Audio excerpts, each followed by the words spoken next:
that is a word that we describes our thought process in a lot of ways. And that word is perception. And we have a perception of Jesus. Now,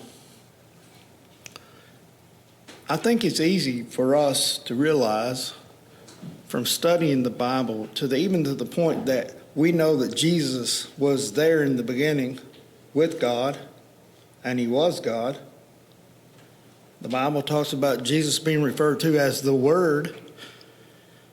And it says, and in the beginning was the Word, and the Word was with God, and the Word was God.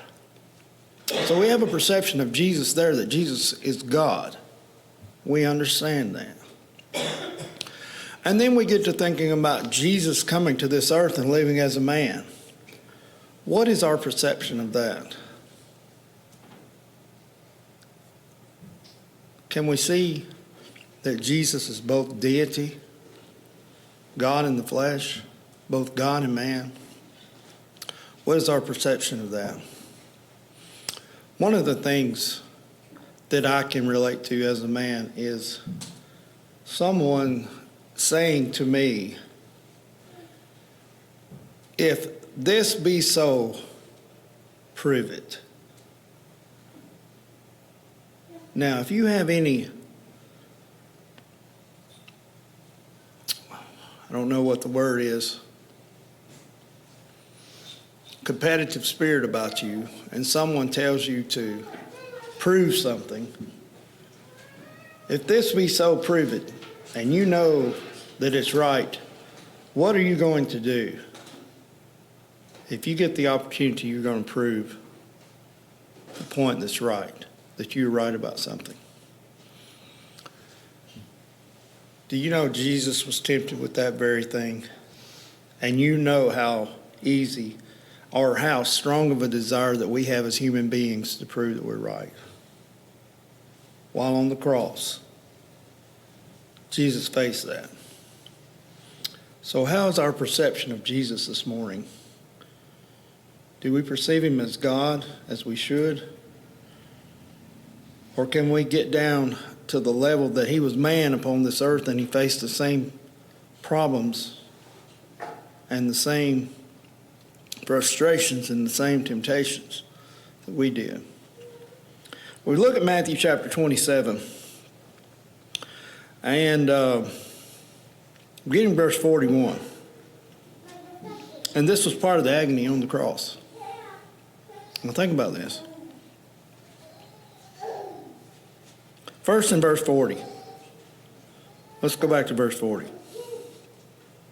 Well, let's go back to verse 39. And they that passed by reviled him, wagging their heads. Okay? Picture yourself as a man looking at these folks. And they said, Thou that destroyest the temple and buildest it in 3 days, save thyself if thou be the Son of God. Come down from the cross. Verse 41. Likewise also the chief priests, mocking him with the scribes and elders, said, He saved others. Himself he cannot save. If he be the King of Israel, let him now come down from the cross, and we will believe him.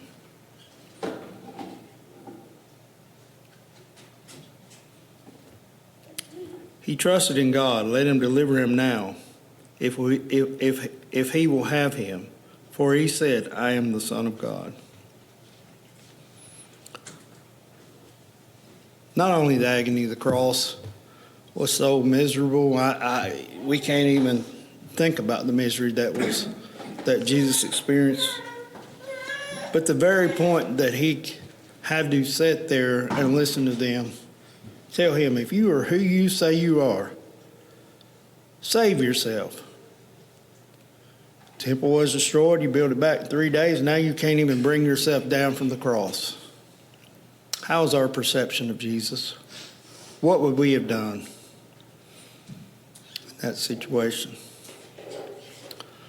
The point is this morning is We don't even have a clue of what Jesus went through on the cross.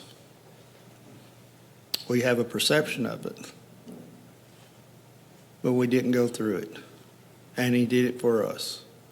And that's what we need to remember this morning as we partake of the Lord's Supper.